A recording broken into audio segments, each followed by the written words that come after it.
Hey everyone, let's have a low-key October wrap-up. It's been a while since October ended and I haven't found the time or energy to actually film this, so we're going to discard most of the editing and just try to breathe through and see what I remember about the books.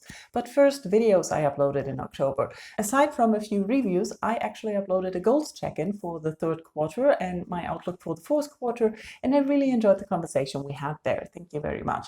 Also, I managed to upload a very short letter to October, and it's just been downhill since then. So let's talk about the books, and first about the two I reviewed.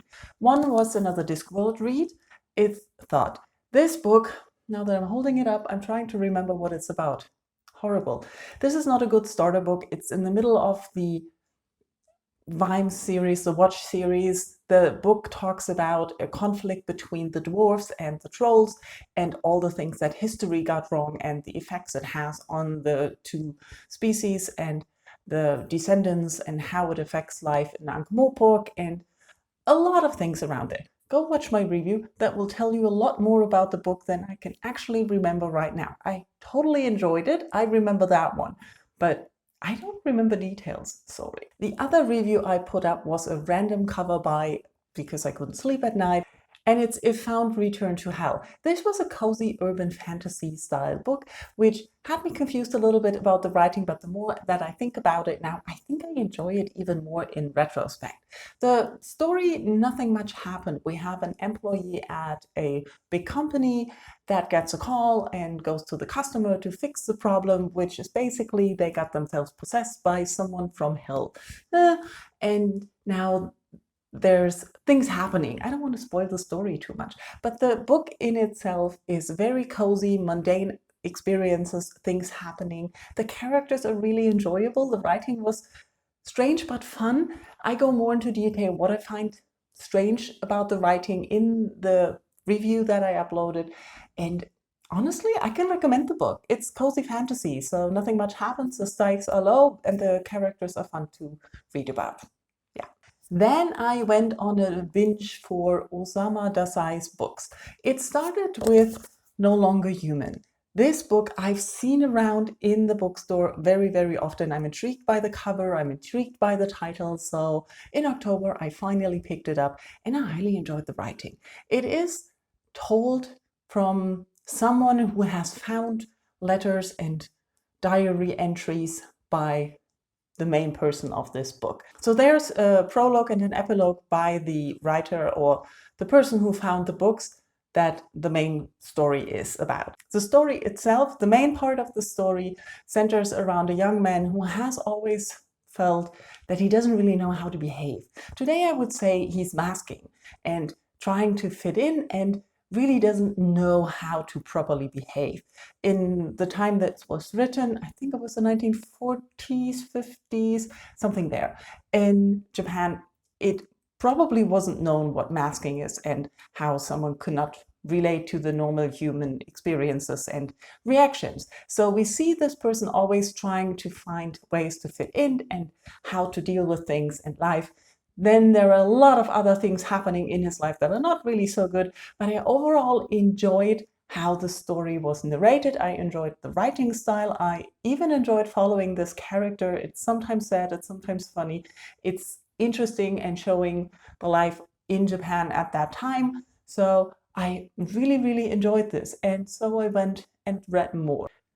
The next one is shorter, Flowers of Buffoonery, which is a story set before No Longer Human, because the main character in this book tries or attempts suicide, which is this book. This book is mainly set after the suicide in a sanatorium where some friends visit him and the time they spend together there, and it is hilarious. I know it doesn't sound like it because it's after a suicide, but the writing in here is constantly breaking the fourth wall. The author is constantly telling you what he wants to do with the book, what he wants to tell you. So this was more the enjoyable part, not the main focus on the character and the events, what happened, but how the writing of the book happened. And you're, as the reader, always addressed and included.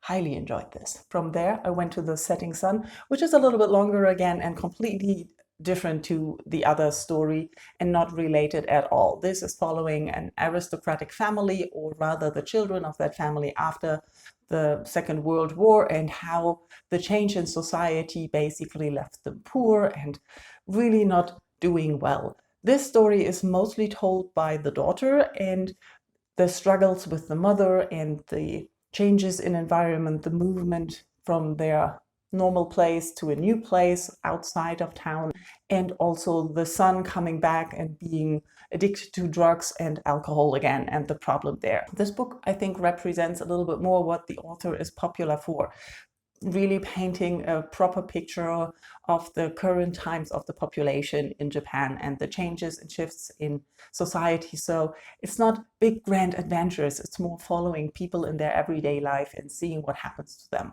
So I did enjoy it, but it wasn't as captivating as the other two books. And then there was one more, Osamu Dazai, which is 3 short stories.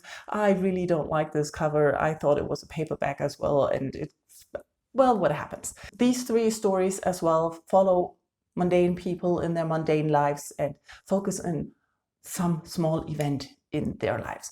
It was well written. I really enjoyed it. It really gives you an insight into the 1940s, 50s life in Japan. And I really enjoyed this little deep dive into this author. As you can already tell, I read a lot of physical books in October, and this is the last one I read in physical form, which is also from Japan, and it is more of an urban fantasy. The book follows 2 main characters who tell them a story from their perspectives, and it's a young woman doing stuff and a young man always trying to get in touch with the woman and meet her because he's in love with her. The book basically is split in 4 chapters which captivate 4 different events in time that are followed and that center around things that the girl does and the boy does. I don't really know how to describe what is happening, but there are some mythical characters that keep interacting with those 2 and they keep running into. There are some mundane events, there are some fun events. It's all interesting and intriguing, but nothing really much happens. I don't really know how to describe the book, but I really enjoyed reading it. Although I must say that I had trouble finding my way into the writing every time again I put it down. But once I found my way into the writing, I enjoyed it. On audio, I listened to 2 completely different things. One was an audio play, Impact Winter, which was cast with a full narration, which was narrated by a full cast of people and had an audio play quality. And it was about vampires after the sun went out. And I can tell you something, don't listen to this when you're out in the dark. I jumped to the side running because I thought a vampire or something attacked it from the right because there was like snarling coming from the side. And so that was very good. The story itself I found a little bit There's a second part that I decided I don't want to listen to because I don't really care about the characters that much, and I don't really enjoy this jumping around because I think something is sneaking up to me. And so, yeah, I enjoyed it though. So if you like sneaky and creepy audio plays, go check that out. The other book was Nonfiction, Everyday Dharma, which I really enjoyed listening to. It's all about finding joy in the things that you do, even if it's not the biggest or grandest thing, or maybe you wanted to do something different, but you can find a special thing.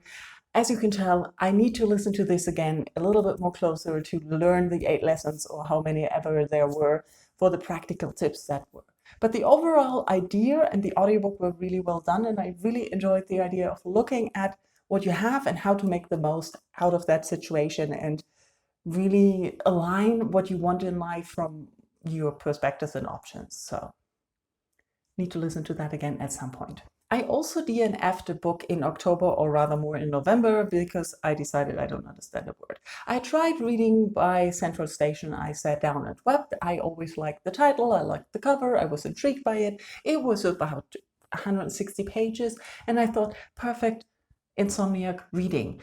But it wasn't. If you don't know, I suffer from insomnia, and I sometimes have really bad spells of not sleeping through the night, and then I get more tired and I need to read something at night because I'm bored otherwise. But usually shorter books work better when I'm not sleeping well, so that's why I read so many novellas when I have a bad sleeping phase. And this book sounded like it would fit in perfectly. It was just 160 pages. It was supposed to be some poetic writing. And I read the first part and was like, okay, I think I know what's going on. Then I started the second part and I completely didn't understand a word anymore. I don't know. I don't think this is the book's fault. It's definitely my brain that cannot make any sense of what I'm reading. So I basically have no clue what the story is about. I read about 20 pages only and just gave up. No sense in that. I've been reading a lot of fluff since then. November wrap-up will be fun, I can tell you that one. And yeah, that was all I read in October. Let me know how your October was. Did you read some good books? Any good recommendations for sleepless nights? Let me know. I can use some. I'm buying random things at night. Thank you all for watching and enduring with my rambling on sleep deprived. I don't remember anything I read in October. Let's see how November goes. Thank you all for watching. Bye-bye.